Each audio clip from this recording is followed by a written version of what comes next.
Ladies and gentlemen, welcome back to another video. You know what time it is, you know what we do here, and today we have to talk about Gray Zone Warfare. It just got a massive update. Well, as of the making of this video, will get a massive update. I am currently looking at this before my embargo is up, but of course we'll release this video today, which is supposed to be a Saturday, and I will be streaming this entire update, showcasing all the new features and all the new stuff that's coming to the game. But today in this video, I want to talk to you about the major things. I'm not going to go through everything, just the things that I think are probably the most important, and give this game several more reasons to jump back into and experience for yourself. I have a list showcasing the new content coming with the Winds of War update, and they feature a cornucopia of new things that we get to experience in the world of Lemang. So let's get into it. We all know they're adding combat outposts, the COPs, areas you can actually take over by yourself or with your squad by defeating the enemy AI in the area and making your way to a computer inside the COP that you can capture for your faction, turning it into a hub for your faction to spawn in, to do the trading, to turn in missions, to basically do everything that you're able to do back at your main FOB. So this will cut down travel time immensely. It'll make it so you have to use the helicopters far less, and will make the progression of the game feel far more streamlined. It'll feel like you're doing less of the same thing by going back to the FOB and turning in missions, and more of a thing where when you're out in Lemang doing missions and doing your campaign, you're either taking over a COP as this huge side objective that you need to accomplish to add that much more of a story to the campaign that's going on, or just being able to get to one that your faction is already liberated and then continuing deeper into Lemang to complete your missions and do that same thing over. What's so cool about this is it adds an entire layer to the gameplay loop. Currently right now the gameplay loop is do missions and PvP, but with this new addition it'll be do missions, PvP, and capture COPs from enemy AI and likely other enemy players, because they'll know you're capturing their COPs. These are things that are quite valuable and important to, again, streamline your campaign through Lemang. There will also be a few select main COPs that have a hidden trader called the Vulture who sells gear that wasn't picked up from combat inside the map, and he is supposed to be quite useful himself. So you want those high value COPs. They're going to be more contested, and again, that just adds this huge layer to this gameplay loop. It will not only make the game feel more streamlined, but basically adds another third of things to do in this game. I think it's going to be an incredible addition. Of course, they're adding mortars. Now, I took a look at these mortars, and it does take a while for them to fly through the air and get to your enemy's positions, but in the gameplay footage I did see of them, they look quite deadly, and you'll be able to see me with them during the early stream of this edition of the game that will be coming soon. The SVD Dragunov 7.62x5.4 sniper rifle, from the looks of it, you can soup it up with all the goodies, a suppressor, a variable scope, some other attachments. It's going to be an extremely deadly weapon in a game like this, being that there's so much long range. They're also adding the MP7 and all the calibers that come with that, the SIG MCX with the addition of your 300 blackout for your subsonic psychopaths that like those kind of guns. Me personally, I am a subsonic enjoyer. They keep you hidden, the stopping power is insane, and I like something a little bit different. You know, the SIG MCX is a little bit different. I love it.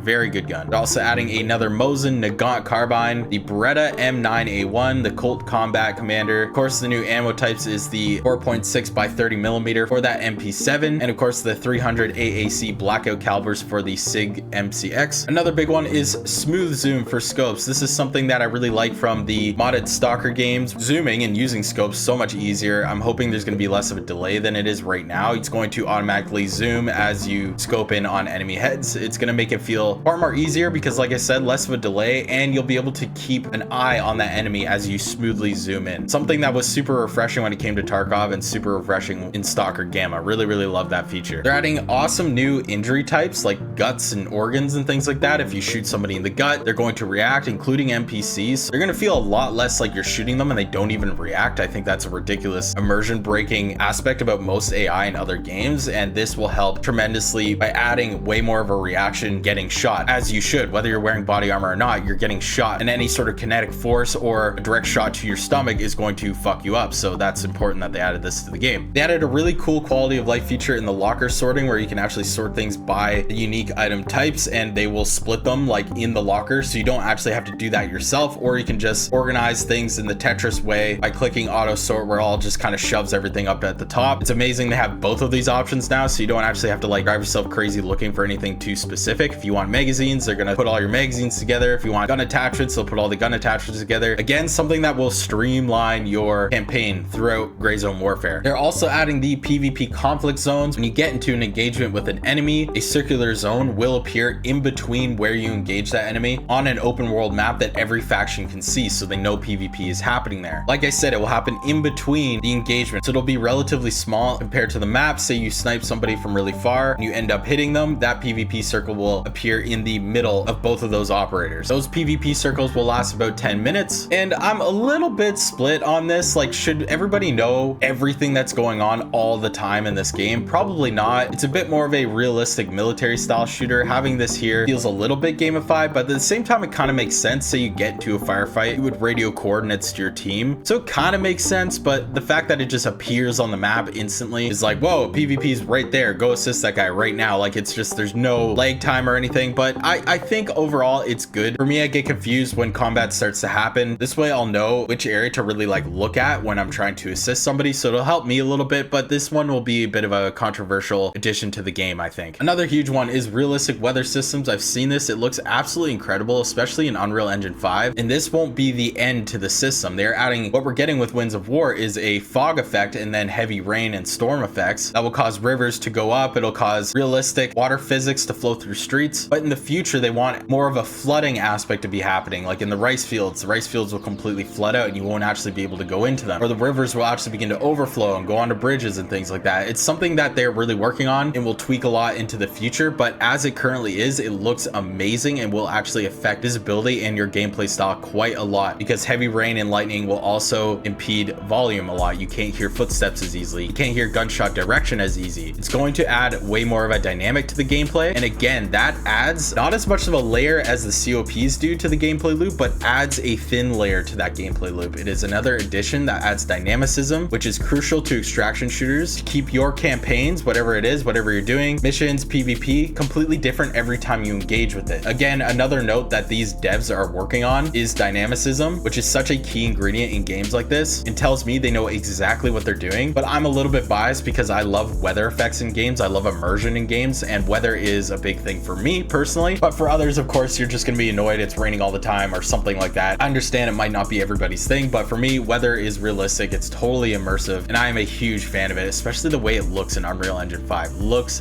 fucking immaculate. The water droplets coming off of your gun, the fact that wearing hats and goggles affect the rain visibility. If you're not wearing any hat, you'll see the rain temporarily blur certain spots in your eyes as you're playing, just like it would in real life. But if you are wearing a hat, it actually clears those raindrops, and as opposed to wearing goggles where you can see the rain droplets splatter on the goggles themselves. Really cool feature. It's going to add so much to it. It's going to add so much consideration to your loadout when you're going out into Lemang. I am a big fan of weather, as you can tell. Now, because Gray Zone Warfare is going to feel so much more streamlined and less repetitive, it's going to make the game feel a lot faster, except for the fact that they've added 40 new tasks, 30 real-time tasks, and reworked several existing ones. They added over 60 smaller locations and more loot boxes and hidden stashes for you to look through and explore. I think many of these new tasks are going to be squad-oriented tasks that you do with your squad. Real-time tasks meaning that they actually happen as an event in the world. So in turn, I think that the several new areas that they're adding, plus all these new loot boxes and new items that you can get, will actually add a lot to this game and will actually make it feel longer. So two very important things. The game's going to feel more streamlined, but have so much more content. It's going to be less repetitive, but so much more to do. It does justify the price increase that they're adding to the game, because this is just straight up content and things to do in the game. And I suspect all this stuff will add 10 or 20 more hours to your gameplay, especially if you like to take your time and loot and explore. There being over 60 new areas that they're adding to the map is going to be sick, and it's going to make the map feel fuller. It's going to be far less trudging through rice fields and actually getting to locations and exploring them on your way to doing things throughout Lemang. It says here that the new vendor, the Vulture, appears at only 2 major COPs. I'm not sure if I'm getting this wrong, but if there's only 2 on the map that he can rotate in between, that will make these 2 COPs extremely contested. But from what I've seen, they're actually more built up, more secure. They have more enemy AI and will be more of a hub for any faction that actually owns that COP. It'll be extremely hard for one solo man to take over this COP, because there will be almost certainly other enemy players there. And these areas will definitely be something that you have to coordinate with your faction to go take over for yourself. Again, just adds a whole nother thing to this game that you'll have to consider doing in order to make life for yourself and your faction members a bit easier, a bit less of a pain in the ass. I think it's an excellent addition. A few things they actually fixed because of community feedback is they removed automatic durability loss upon death, and they balance the durability loss if the weapon gets hit by bullets. I believe this affects your weapon by if certain parts of your weapon get hit, though those parts will have more of a durability hit. Say if your scope gets shot, there'll be more of a durability hit than the rest of your gun. They're adding weapon repair kits and slow repair options. This will actually slow down the repair options. You'll have to pay more to get a quicker repair option, which I believe the quickest one is only about 3 minutes, but the slowest one is like half an hour to 2 hours or something around that. So this adds more strategy to how you want to control your finances, and will likely depend on how many weapons you have compared to how much money you have, so you'll want to strategize that. They're also adding another huge one, the friend or foe system, which involves faction armbands for identification, visible only on the faction members. So your faction member will likely just have blue armbands, and everybody else will be free game essentially from there. Now here's a big one that I think not a lot of people are looking at, especially when it comes to taking over these COPs and having that being such a dynamic part of the gameplay, is that they improved matchmaking to help keep servers full. So they're prioritizing full servers. So COPs will be difficult things to take over. You'll have smaller ones where less people will spawn at, so sure, they'll be slightly easier to take over and will have a chance of not having any enemy players there. But the bigger ones, especially with that new vulture trader, will almost certainly always have players there. If you want to take on these COPs, I would suggest organizing with multiple squad members and go in with teams of 4 to take over these COPs. For me personally, I can't wait to coordinate these huge attacks on these things to take them over for it myself. And of course, when that happens, it's up to the enemy to counter or to wait a little bit for everybody to kind of disperse, start doing their own thing, and then counter again. Super interesting. I really can't wait. Super interesting, and will probably be the main thing I'm doing today as of the release of this video. They added blood trails on the ground if you're extremely injured. This will help enemy players track you. This is something that they have in Tarkov and is an extremely immersive addition to the game. So if you're injured, you have to make sure you either bandage up quickly or get away. Depends on how close the enemy is and how aggressive they're pushing you. Another cool little thing you have to consider when you're in a gunfight. Another massive thing to this game that they added that will make your campaign in Lemang far longer, they added a new trader level. So you're actually going to be grinding more to get that end game equipment. Right now the traders only go to level 3, they're adding a level 4. So they're actually going to bump up that useful loot a little bit more. Of course, they're going to be adding about 80 new weapon parts, so it's going to populate the vendors more as well. But being level 1 and 2 is going to suck far more than it does right now, which only makes sense. You should want to progress, you should want to level up so you can get that end game gear. In the early days of Gray Zone Warfare, it certainly does feel like you level up once and then you have high powered scopes, good suppressors, things like that. So yes, you want a grind, you want more of a feeling of progression. I'm a huge fan of this one too. They added body dragging, so if your teammate gets downed or is in a coma, you can drag his body out of combat and actually do the healing from there. For those of you who've never resuscitated a teammate who's downed, it's a pretty cool system. You have to check their body, check for all the ailments they have, whether it's busted up organs or heavy bleeding. You actually have to repair those afflictions in order to resuscitate the teammate. So just dragging his body out of danger is not only incredibly immersive, but will help you get your teammate back up. Of course, like I said, they're adding squad-based tasks. These are time sensitive and require squad coordinations. You can't actually engage with these tasks unless you're in a squad, I assume. I think how this will work is these will be in-game events that will be timed and will only be shown to people that are in a squad. It's actually a pretty big addition to the game and will add more dynamicism. Of course, completing these tasks will offer rewards for all the squad members, and it looks here they want to make them feel really challenging but really rewarding as well, really worth doing. There's nothing worse than adding like little things like this to the game where they're super interesting but they feel like redundant because you don't get anything. I've seen that in other games, and I hope that the reward structure in these squad tasks are really, really good. I could see them expanding on this someday as well, where it's not just a PvE sort of thing, where they could expand them into whole world events where everybody can see them and they're all fighting for something or doing something, where it might encourage PvP. I don't know if these tasks will have that specifically. I don't think they will, but I'm sure they'll add that into the future. It also says that new missions spawn after a set duration upon completion failure of the previous task. They added some new afflictions to the health system: vomiting, tremors, fainting, upset stomach, things like that. The vomiting looks extremely gross, but is extremely immersive. Love it. Again, they added more afflictions to the AI, like limb damage animations, limping, stun, self-check. They added head ricochet animations, because in real life, if you actually get an awkward shot on somebody's skull, there is a chance a bullet will bounce off. And I'm sure that's extremely painful and concussive, but it happens. Gunfights aren't clean. Bullets aren't weapons of mass destruction. They ricochet, they do funky things. They can bounce off of body parts at awkward angles. But yes, this is just a bit of realism here. It says here that they added XP for killing opposing players, which is really cool. It makes you want to go out and do that PvP. They sped up the starter town progression, so you're not in that starter town for as long, which I think I'm fine with. If they're going to be wiping this game through the development cycle, I don't want to be stuck doing that starter town for like a whole day. For newer players, I don't know. When I was a new player, I really enjoyed that starter town, but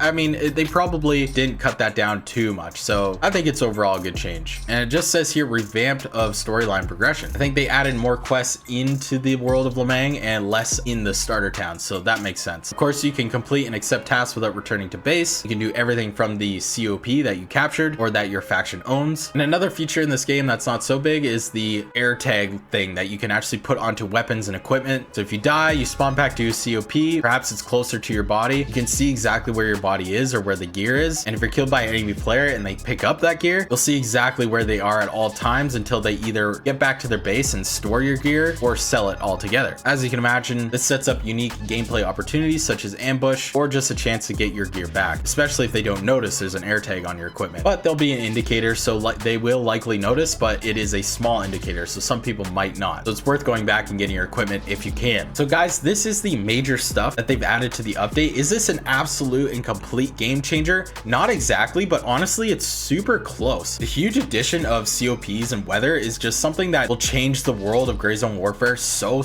much. With the extra missions, weapons, and weapon attachments that they're adding, and the ability to turn in those missions and do your trading at the COPs throughout the world of Lemang is going to make the game feel really different. And I think it's totally worth jumping back in and experiencing for yourself. It is honestly a pretty massive change, and it's something that's super welcomed in a game like this that is so open-ended, that is so sandbox. You want more things to do in order to make the game feel less boring, less repetitive, and I think a lot of these things address those exact issues. So I'm incredibly excited for this update. Like I said before, if you're watching this video, I'm likely streaming this update, so click my PFP down at the bottom of the video and come check it out. I'll show you all the new features. We'll talk about the game. I love to speculate on what the game's going to get into the future. Come on by, say hello, and I'll see you there. Thank you very much for watching.